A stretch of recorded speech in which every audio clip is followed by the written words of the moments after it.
ask you a question. Do you take any kind of like dietary fiber supplement to make sure that you shit well? No. No, you just hope for the best. Oh, well, today was it was a strange situation because I shit like 4 times. Damn. And so this time that just happened, it was out of the blue, man. I just didn't.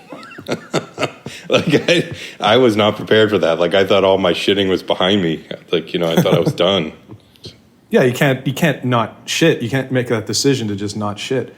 Although that would be an interesting podcast if I just held a horrible shit in the entire time. Yeah, I think a few of these, maybe at least 2 of these podcasts, 30 minutes. The tail 30 minutes of the podcast has been me holding in a shit. No wonder you get so ornery towards the end. You're like, this thing sucks. It's because you got to take a shit. Hey, come on! I'm the positive one of the both of us. You're the ornery one. You're the crab apple. Maybe I'm just stressed out.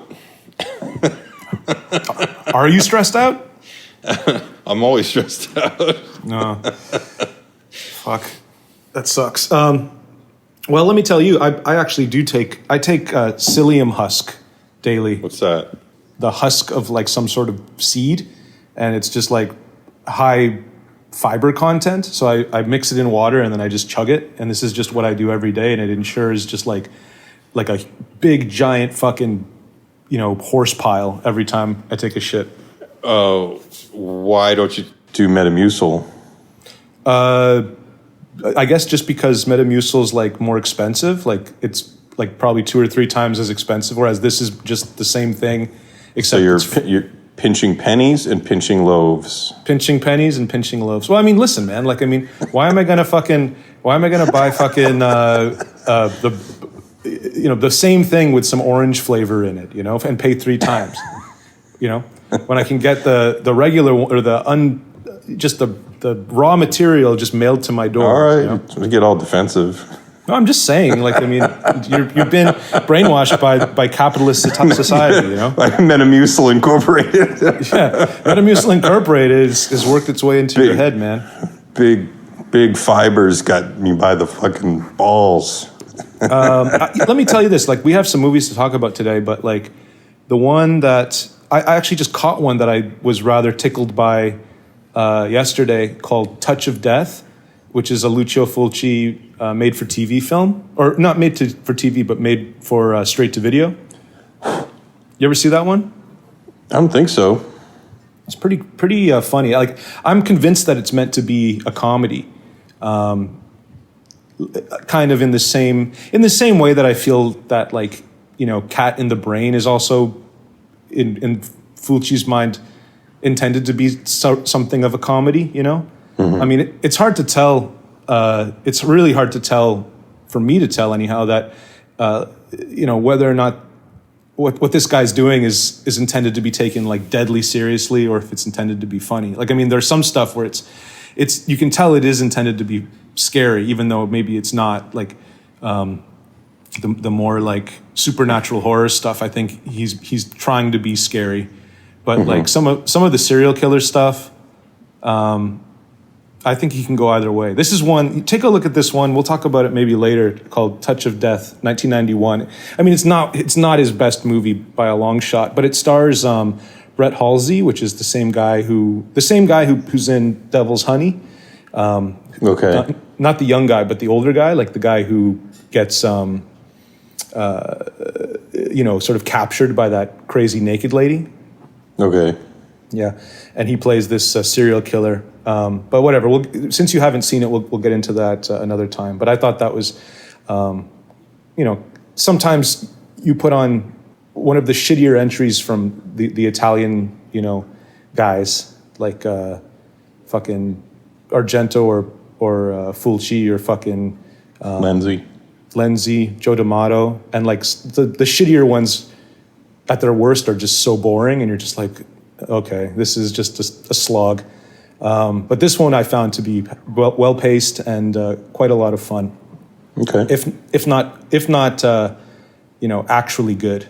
Still, mm-hmm. something that's decent decent to put on, decent to talk about, and I definitely got a lot of chuckles out of it. Anyways, let's move on to what we're doing today. Today is actually sort of a theme episode. Today we have the Castle Freak episode. We're going to talk about Castle Freak. Here we go. Castle Freak, a movie that I think is quite great. I actually adore this movie. I've said, maybe not like on the podcast, but this is definitely my favorite Stuart Gordon movie. I would say that I think this is his most like serious film, like the one where he tries to be as like dramatic, seriously dramatic as possible. Even the later ones too, even the sort of the ones where like the Mamet movie he did, Edmund, and that one, another one that I like very much called Stuck with that Irish guy. What's his name? He was also in the Crying Game. Yeah. His name is Stephen Ray. Ray. Yeah, his name kept going in and out of my brain. Yeah, well, you got it. And then King of the Ants too, which is another kind of. It's another like non-supernatural film that he did. Yeah, non-supernatural film, but I think that there is like a real, streak of black comedy that runs through King of the Ants. Well, you can't have Norm from Cheers in a movie without there being a comedic element to it. Yeah, you're laughing at him whether he likes it or not. You're laughing at him. Anyways, so yeah, Castle Freak. Do you want to give the rundown on what this movie's about? Well, it's based on loosely based on some H.P. Lovecraft story. The only similarity is, I guess, there's a castle, and because the ending of The Outsider, there's the moment where, because the narrator isn't the sort of the gimmick of the narrator of The Outsider is like talking about how there's this horrible monster in the castle, and then at the very end he looks in the mirror and like, guess what? He's the monster. Yeah, that's the whole thing. So there is a moment in Castle Freak where he does look in the mirror and he has like a big reaction. He can't believe what he's seeing and he destroys the mirror. Right. Yeah. But that's about the end of the similarities between the two. But you can say the same thing for From Beyond. Like From Beyond is a story that's only like 3 or 4 pages or something, and then 95% of that movie is just all Stuart Gordon riffing. Yeah, but at least there's sort of like a core. There's a little bit more in From Beyond, but still it's like not. There's a resonator, and it's a machine, and it's a mad scientist, and he manages to put two realities into sync, and there are things swimming around like the right. There's a little bit more, but still it's, if you're looking for Ken Foree to get his balls eaten in that story, you're not going to find it. Well, that's the logical extension. Like when you take that short story and you push forward with it, then you just got Ken Foree in a fucking Speedo getting his balls fucking eaten up by a giant lamprey creature. Aren't they eaten by evil satanic flies or something? Yeah, that's actually true. Whenever I think of Ken Foree in relation to From Beyond, it's just that one shot where he's like in the basement and he's coming out of the water. It's just a shot of his package just in the fucking. He's like fighting some giant worm in a Speedo. It's great. Mm-hmm. Absolutely, another great Stuart Gordon movie. But just back to The Outsider. I mean, even the kind of monster that if I recall correctly, the kind of monster that the narrator is like a sort of a true monster, like a Lovecraftian, multi-eyed kind of, thing with mouth parts and stuff. Like it's not just sort of like a guy who's been in the dungeon. It's actually like some sort of like otherworldly monster. So I mean, indeed there, there's a house or castle that this thing is in, and in the end, he looks at himself in the mirror. But I mean, so it's not one of his better stories. Yeah, and it feels very like a gimmicky sort of comic book, like EC type story. Well, you know how the movie came to be is, I think Stuart Gordon took a meeting with Charles Band, and he had the poster, I think, already made, and it was just like a castle, and then sort of a silhouette of sort of a hunchbacked kind of lurching figure, and then he said, I have this castle in Italy that I have access to, and I need to make a movie, and I want it to be called Castle Freak. And then Stuart Gordon was like, okay. And I think Stuart Gordon might have just like, I mean, the thing too about H.P. Lovecraft works is that they're public domain, so it's just like, why not just add a well-known name to your story, like to your production, just kind of like based on a story by H.P. Lovecraft, it's kind of like, oh, I know who that is. So I think and Castle Freak's a better title than The Outsider too. Absolutely, Castle Freak. That's a thing that I have a little bit of a problem with because I think it's a better movie than that title would suggest. Like the title makes. I think that's just it's a great fucking title. I mean, I know what you mean, but like when I try to recommend this movie to normal people, they just think, like, they don't take it seriously. Like they just kind of are like, oh, Castle Freak, like that just sounds like a movie that Rob would recommend, like just. That's because this is our movie, and Stuart Gordon stamped it. It's Castle Freak because this movie belongs to us. It doesn't belong to those people over there who are gonna give you a side eye and be like, ugh. Yeah. Well, you want me to watch Castle Freak? Oh, come on. All right, well, go fuck yourself. This is for us. This is for us. Yeah, that's a good point. Okay, so anyways, let's get into the synopsis of the movie. All right, so you interrupted me before, so I'll continue. But yeah, so it's very, very loosely based on this Lovecraft story, and it's this. It starts off with this old lady. She's got some kind of person that she's got locked up in the basement of her castle that she like beats the shit out of with a whip and feeds it scraps of food, and then she's so old she drops dead, leaving this thing alive in the basement. It's a very sort of Bad Ronald kind of a scenario where, like, okay, you have this property and this person is living there, and the property is willed to Jeffrey Combs and his family, and they don't know that there's this person in the castle. So they move in, and then it's gradually revealed that there's something in the castle with them. Yeah, and so what makes that's what the movie is about, kind of in a nutshell. And I'm a big fan of that genre of film. I love Bad Ronald.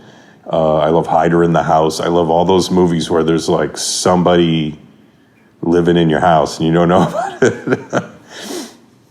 Yeah, that actually that setup that would happen in probably like late 2000s.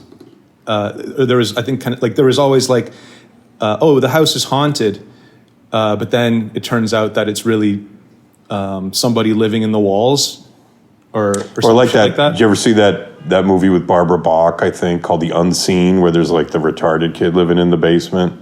The Unseen. But there's like the whole movie is sort of like there's something like Barbara Bach and two other hot girls like are staying at some kind of inn, and there's like something watching them through the vents, and there's something in the walls, and then it's revealed that the couple that owns the house, they have a fat retarded son in a diaper that they keep in the basement. Right. Yeah. Well, it's definitely something that that we've seen before. That it's also the case too with like the boy. There's all I'm saying is that there's a lot of like there was sort of a bit of a resurgence of this kind of setup, kind of recently. So it was almost like a cliche for a little while of like there being kind of like a misdirect of something being supernatural, but then finding out, oh, you know what? It's actually someone who's been like reduced to a kind of an animal by just living away from society, like a retarded boy.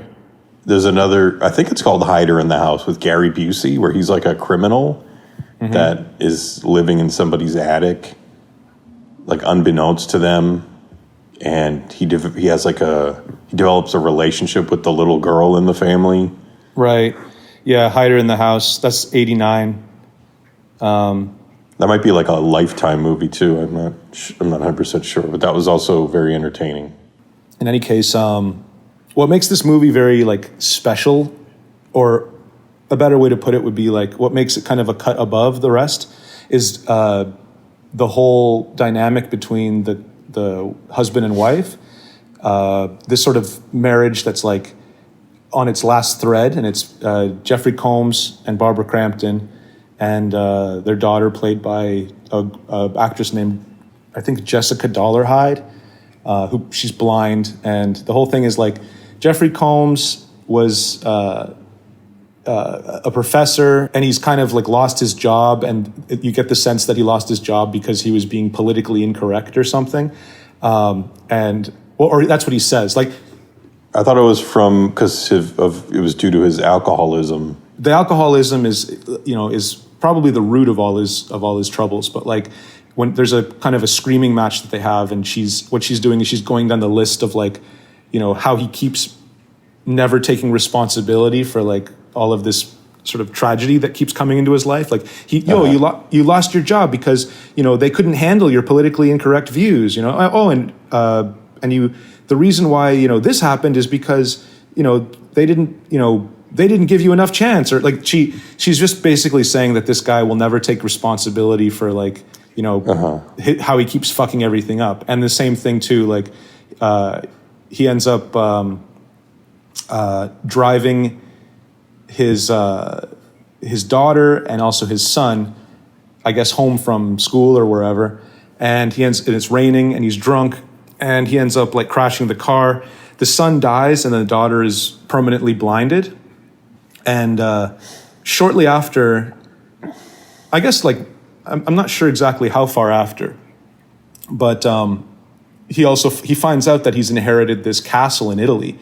And that, I suspect, this isn't really gone into a lot in the movie, but I suspect that's why Barbara Crampton doesn't just outright divorce this guy, like, or just leave with the daughter, because living with him has just been nightmarish. He's not abusive, but he's just like a fucking fuck up who just keeps fucking shit up.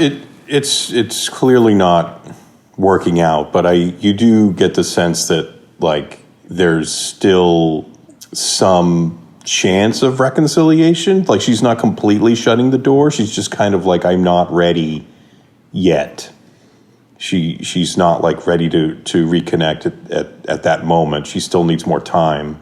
And Jeffrey seems like he's tired of waiting. Like he's like, why can't we move on? We have to try to move on. And Barbara Crampton doesn't seem to want to move on. She's also very overbearing. Like they kind of make a point of like she's very like super overprotective of the daughter and making sure that nothing bad is going to happen to the daughter at all.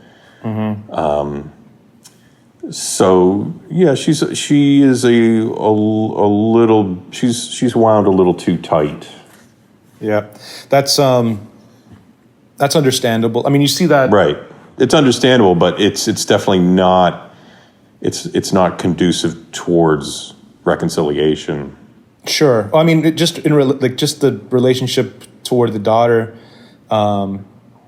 like that's what I like about this movie is that it shows on the part of Stuart Gordon of like writing kind of like realistic characters and kind of understanding how people would behave realistically in this kind of situation. I think that's maybe that's one of the reasons why I like this movie so much is because there's a lot of illogical decisions that get made in this movie, but you take them,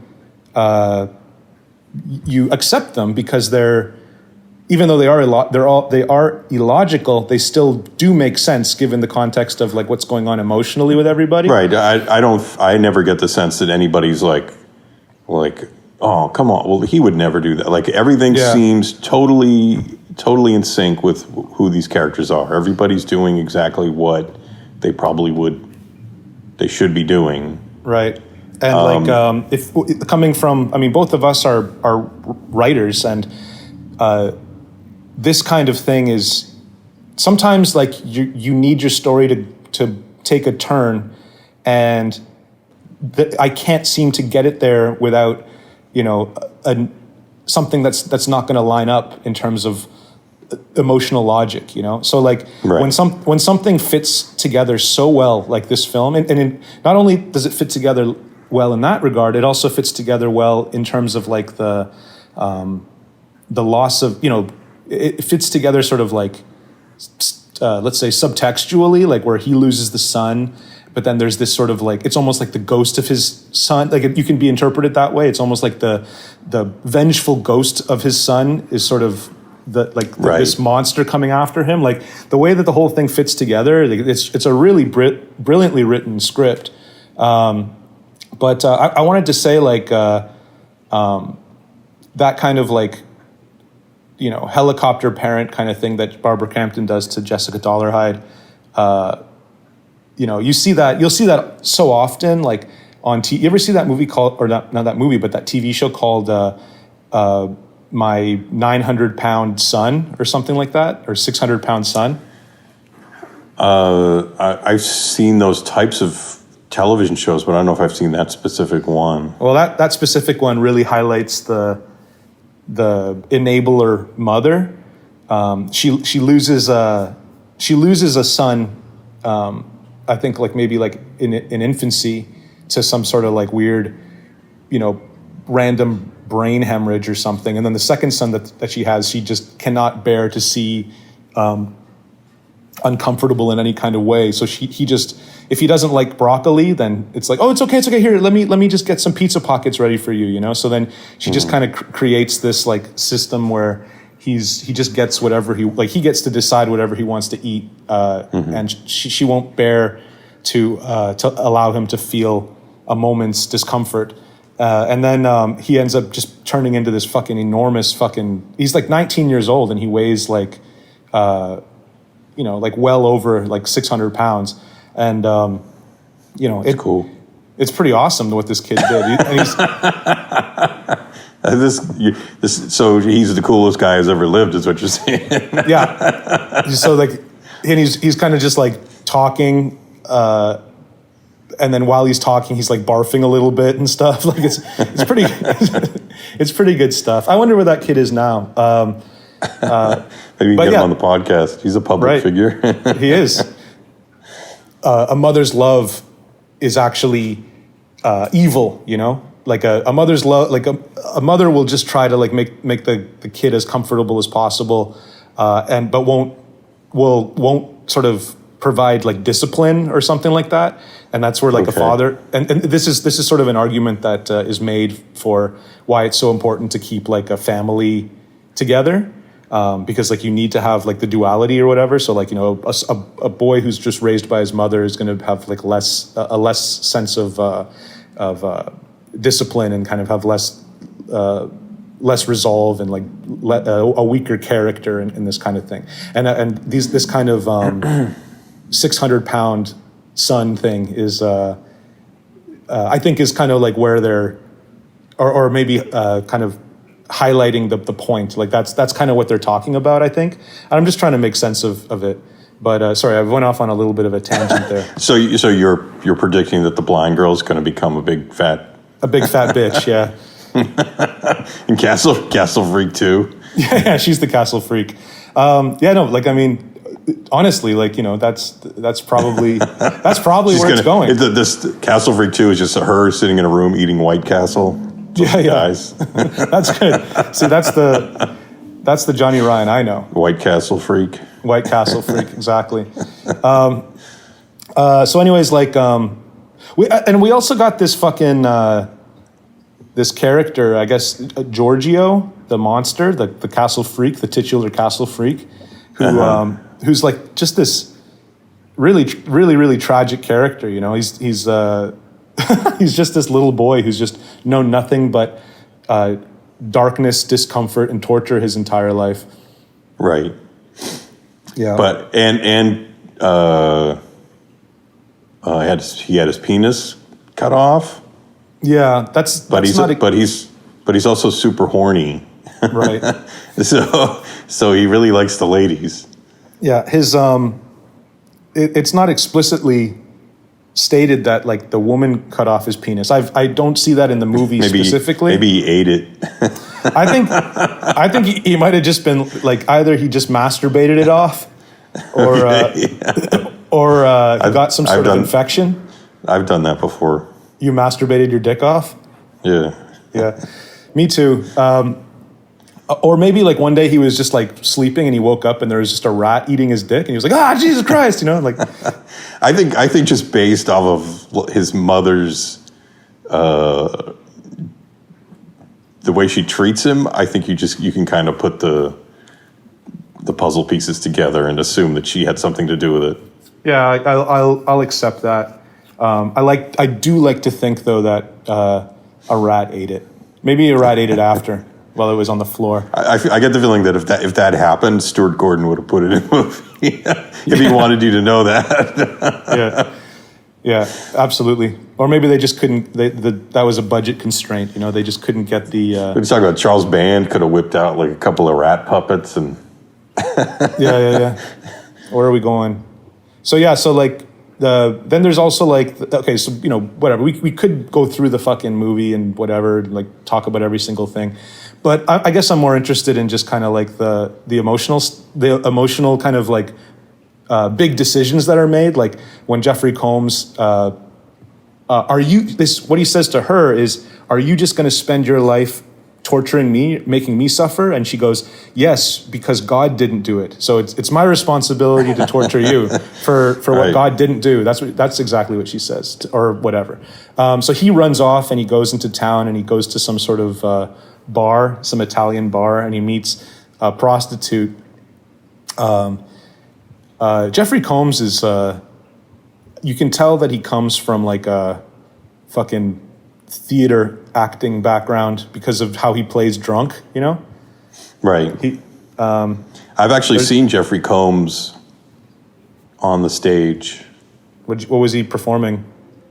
Well, Stuart Gordon made a one-man Edgar Allan Poe play starring Jeffrey Combs that was playing here in Los Angeles back when he was alive. And we went to see it. It was great.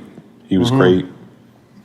But the thing about Jeffrey Combs is that like, you know, like he can sometimes do a little bit of that overacting, like when the cop comes and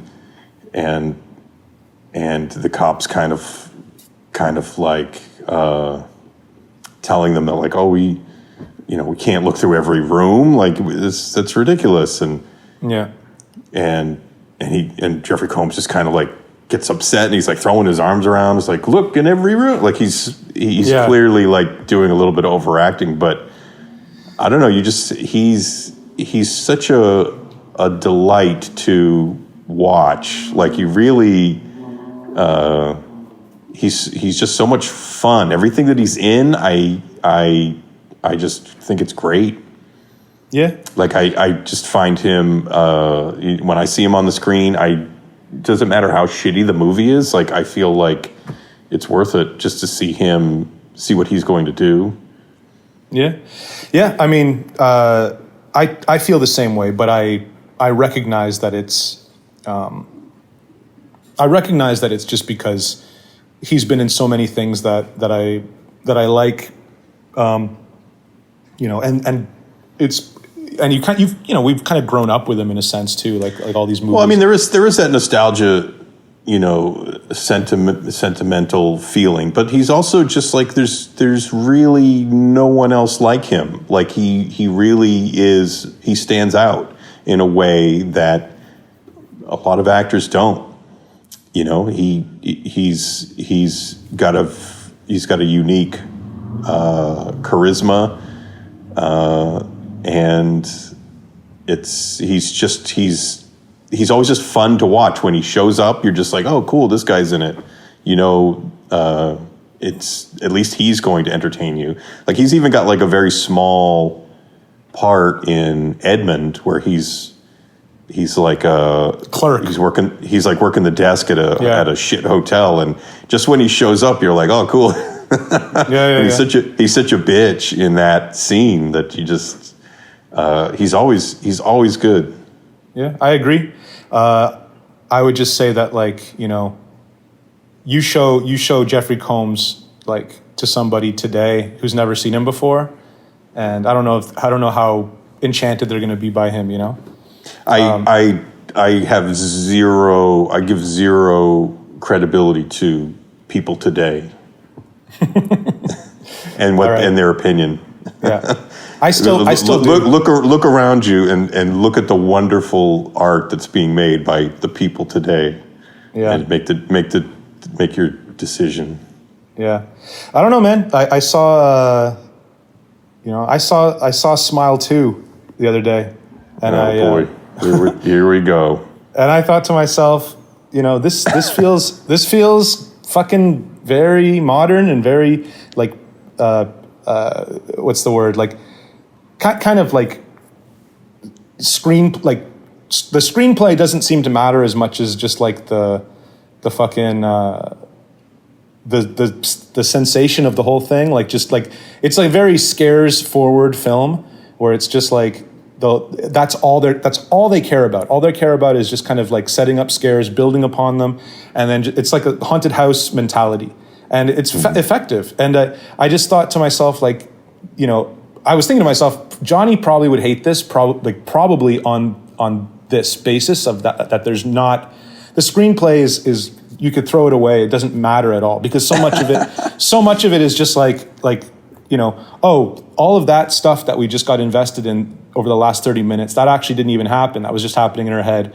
And and there's lots of stuff like that. Or it's like, this character that has been introduced, turns out that's just in her head. It turns out the whole thing's in her head. And this was all just happening in her mind while she was on, like, it's this kind of fucking movie, And it's it's a pain in the ass because, you generally speaking, you're going to want to watch a movie that has a well-written screenplay.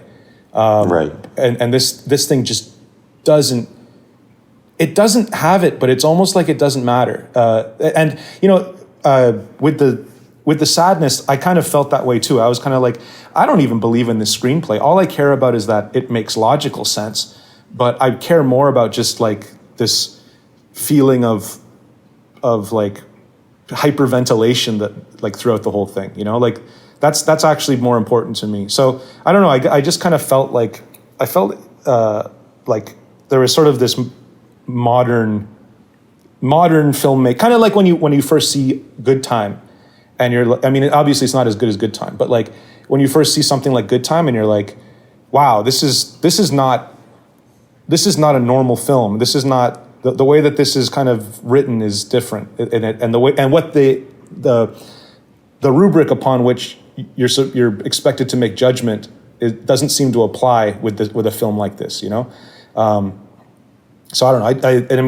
It's a kind of a far reach between Good Time and fucking Smile 2, but like I don't know. It just doesn't seem like anything was an afterthought except for the screenplay. So it's like the directing, the sound design, and the sort of just the raw performances working together, just all in support of just making this movie scary about every 3 minutes, you know?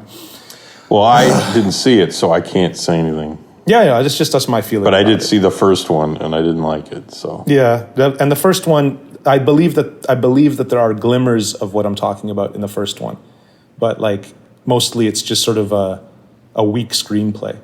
I thought it was fairly indicative of the sort of wave of trauma horror that I'm not a fan of. Right. Yeah. It's like it takes itself in some ways it takes itself so seriously, and then in other ways it's like completely like cynically put together and patronizing to the audience. Like it's a stupid movie pretending to be something important. Does that sound about right or no? There is that element to it, yeah. Motherfucking Castle Freak, this creature design, first of all, it's a really, really, really great makeup, full body makeup. It's great, and I also like when he decides to wear the sheet as well. Yeah, absolutely. It kind of makes him even more gnarly. And I also thought that the prostitute was a little odd looking. Yeah. Just her, she has such awful hair. It was like really hard to like every time I think of Castle Freak, I think of the prostitute, and just she's got like this sort of like blown out Beatles wig on that is just like really, like if I was at a bar and I saw a lady with that hair, I would just be like, please don't come over here. Yeah. It's just very, very unappealing. The sheet thing, like this is so important. She actually also kind of just looks like a man for like until she kind of like gets her clothes off. Right. There is a feeling like, oh, Jeffrey Combs is about to be rolled, like he's about to be tricked into sucking a man's dick. Yeah, like we're about to get like a little crying game, like two mentions of the crying game now. So yeah. He's like a little crying game action's about to happen. With the whole thing of like the monster kind of like being covered in a sheet first, I had a point that I was gonna make, but that actually this leads into it, because it's like you got this fucking monster, but then like there are sort of like two stages to it. Like there's like the sheet stage, and it's kind of like this, it's a great silhouette. It's a great kind of, him crouched down on the ground with where he has that prostitute kind of shackled, and she looks at her chains, her bound hands, and then she's like, huh? And she follows the chain down the floor, and then it's being held by like this crouching weird fucking dude in a sheet, and it's like, it's scary. It's a real scary image, but it also, not only is it scary on its own, it's also like, it leaves you kind of really wanting to know what's under that sheet, in the same way, like, what's behind Jason's mask or something like that. And well, you get little glimpses here and there prior to that, like even when he looks in the mirror, the mirror is very, very dirty, but you do get a sense of the destruction to his face. Yeah, you don't see it clearly, and no. it's not actually revealed until. But he's also revealed to be somewhat vain, because he looks in the mirror, he doesn't like what he sees, and then he also has to get the sheet to kind of like cover himself up before he can go hitting on all the ladies. Just that kind of like stringing along of the audience. That I guess, now that I think about it, it's very similar to like just a Jason movie. It's kind of like, here's the killer, but then like, And it's not like it happens only at the end of the movie. I mean, for half of the movie, you get to see the castle freak revealed in his true castle freaky glory.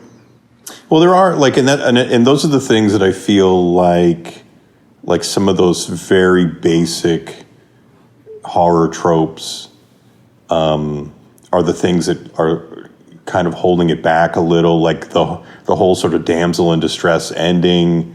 We've seen that before. And there are things, we've seen a lot of stuff here before. I feel like what kind of like elevates it is like what you said, the relationship between like the whole marriage crisis is very, the drama with that is interesting, but also the sexual element too. And that's something that I feel like Stuart Gordon brings to his films, horror films particularly. Absolutely. That a lot of these, a lot of the other greats, John Carpenter,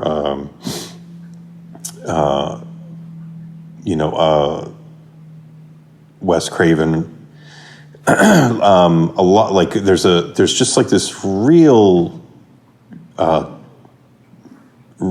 dark sexual element to Stuart Gordon's films that only he does, and it always elevates them to like, oh, this isn't just sort of like some silly horror movie for teens. Like this is like a serious.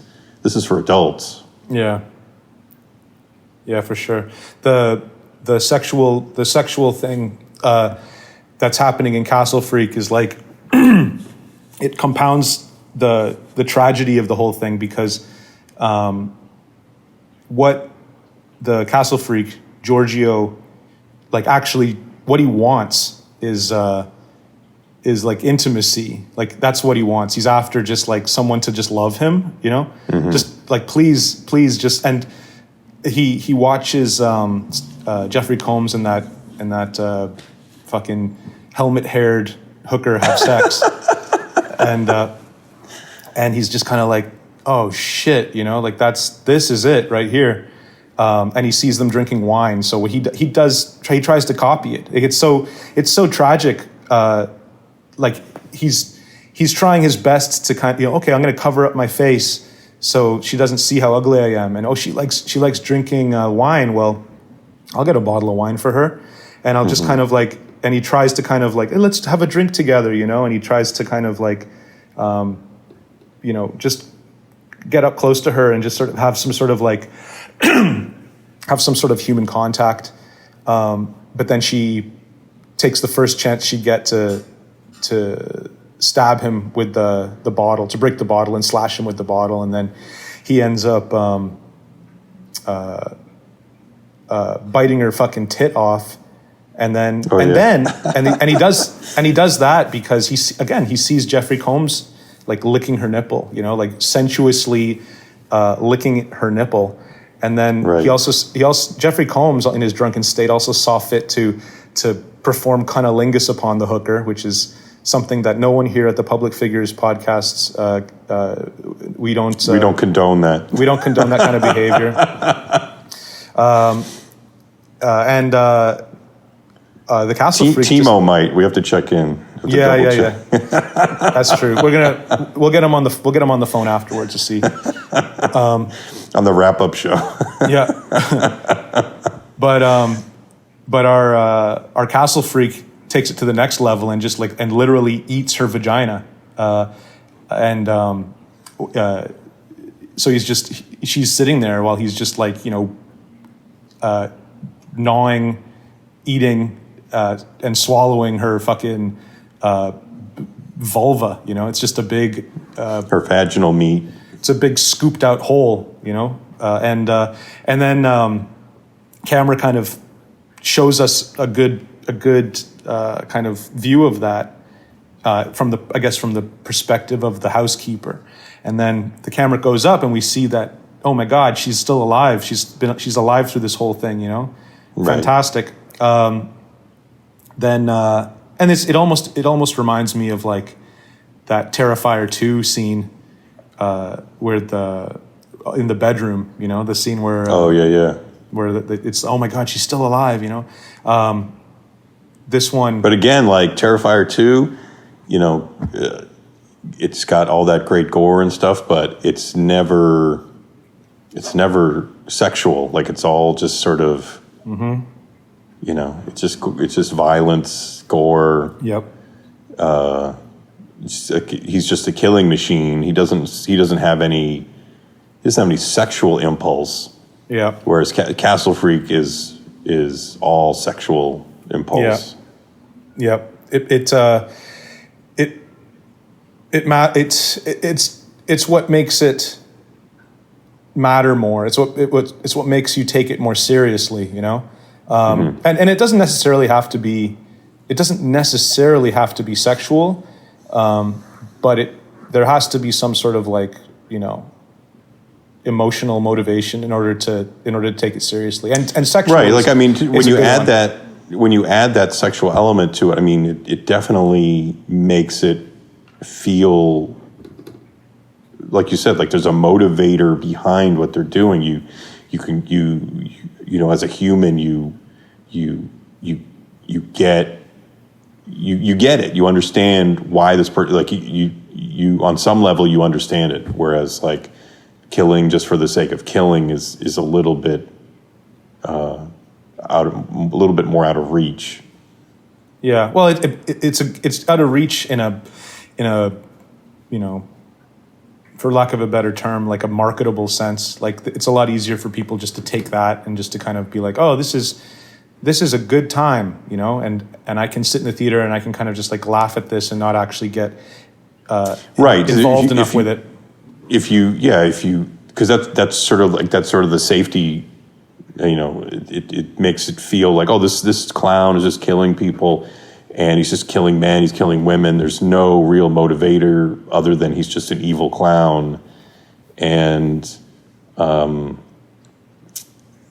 there's this sort of safe distance that you can feel like, oh, that's what this monster does. He's not like me.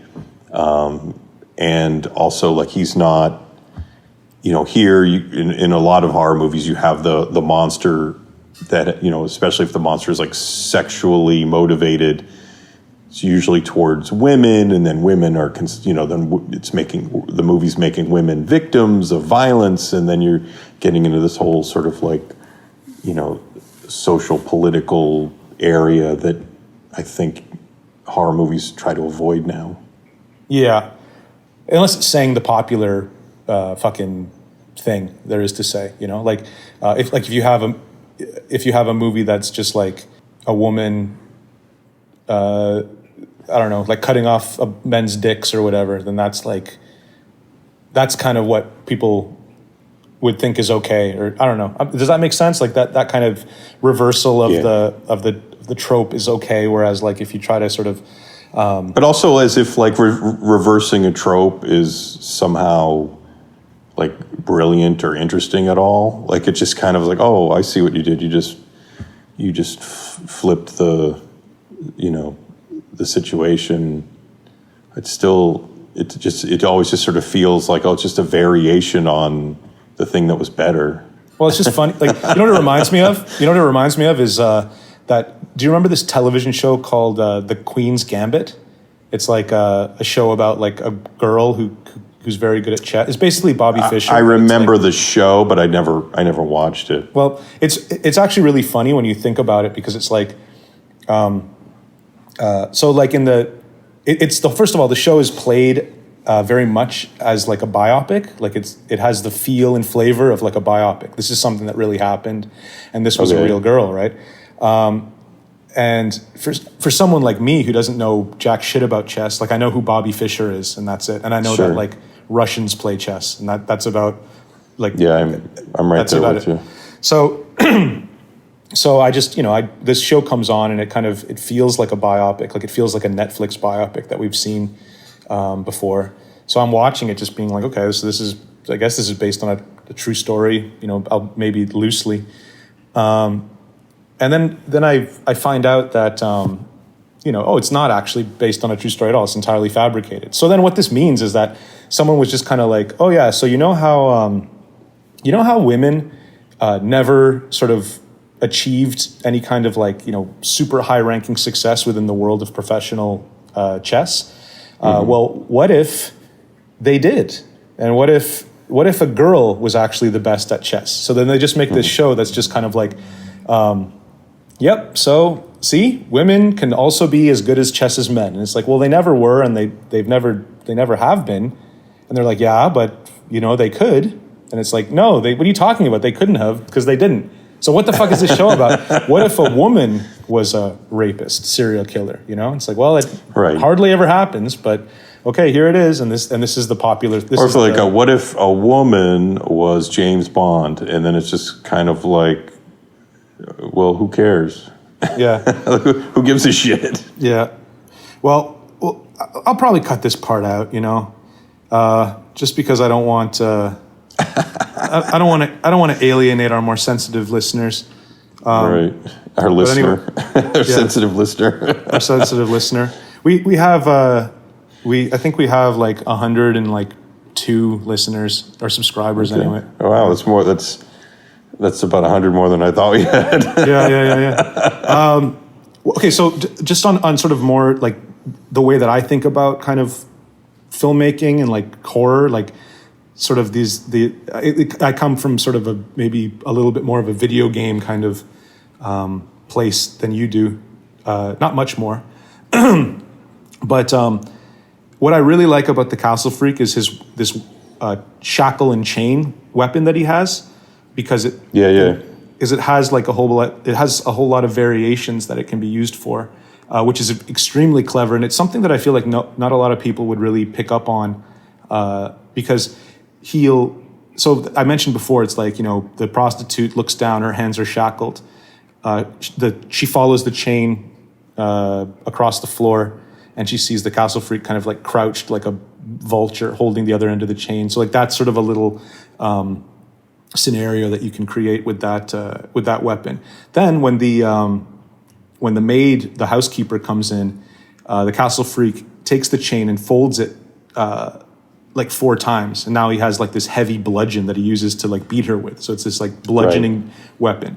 When the cops are in the house, he hides in the hood of the stove, and he uses the chain as sort of like the chimney. He's up in the chimney. Well, it's over the stove. It's the hood of the stove, like the exhaust. And he throws the chain down, and he catches the fucking cop like a noose, and he pulls him up, Right. So like there's all sorts of different ways that the weapon can be used, and they explore all of them, which I feel is fucking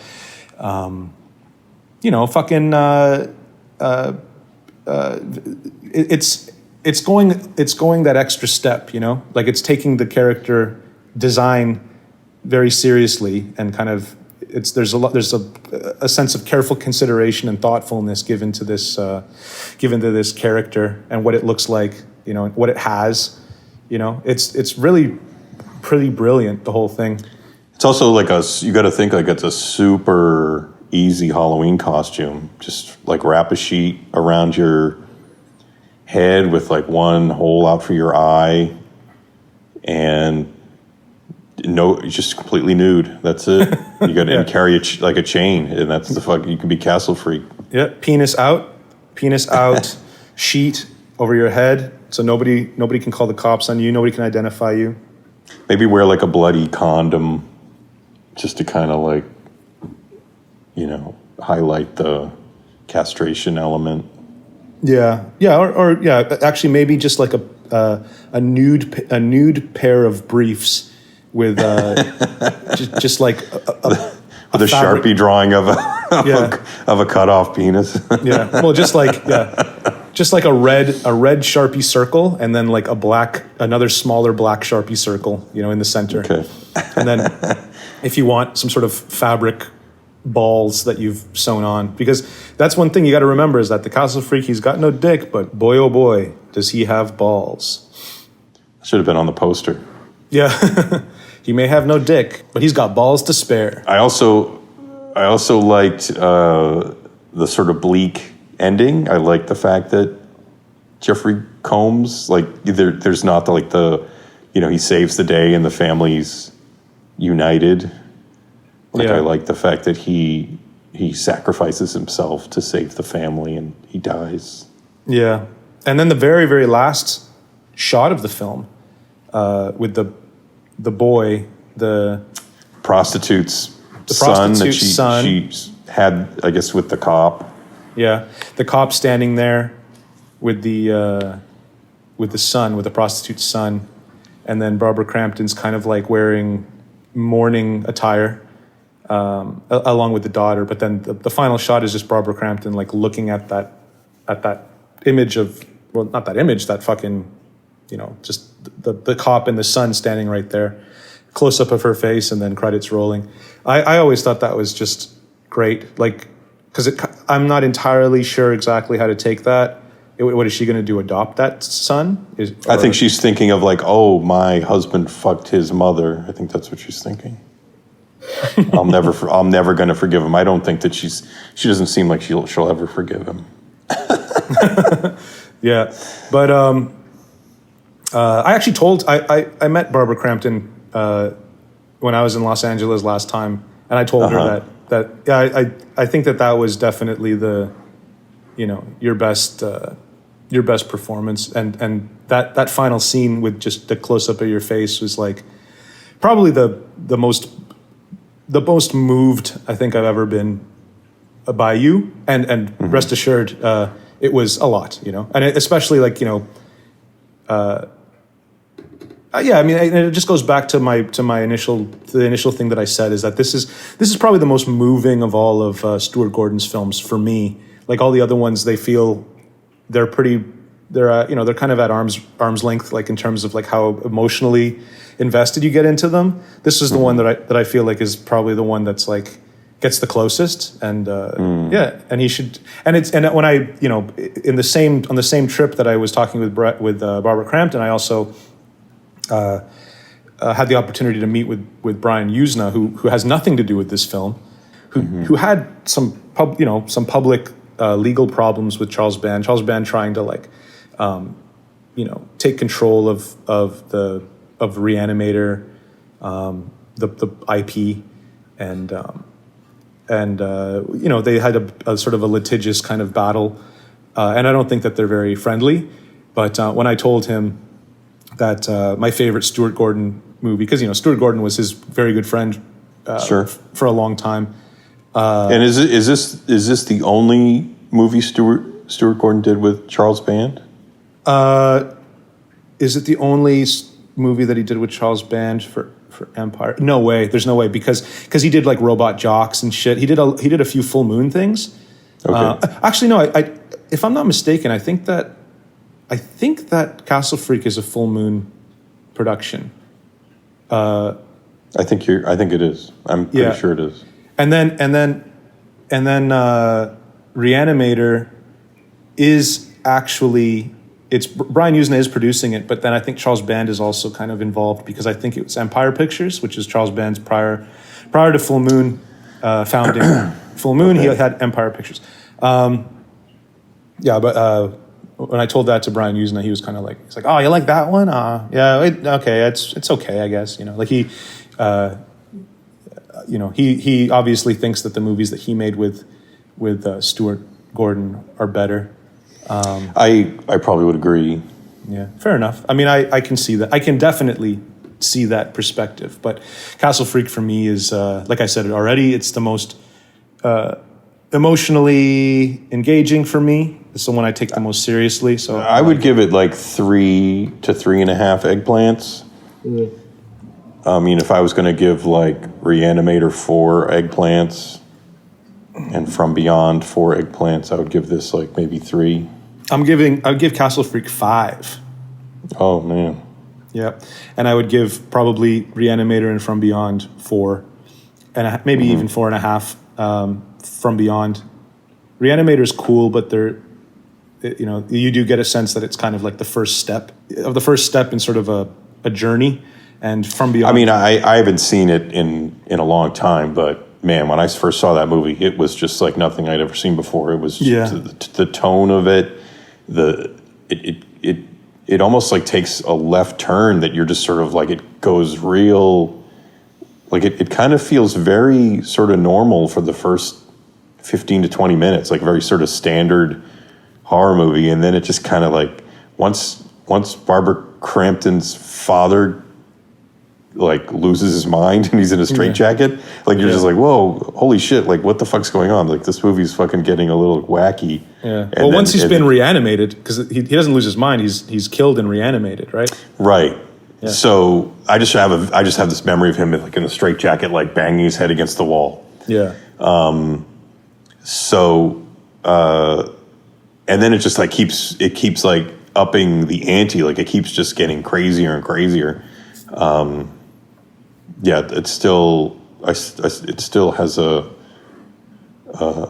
warm place in my heart, I guess.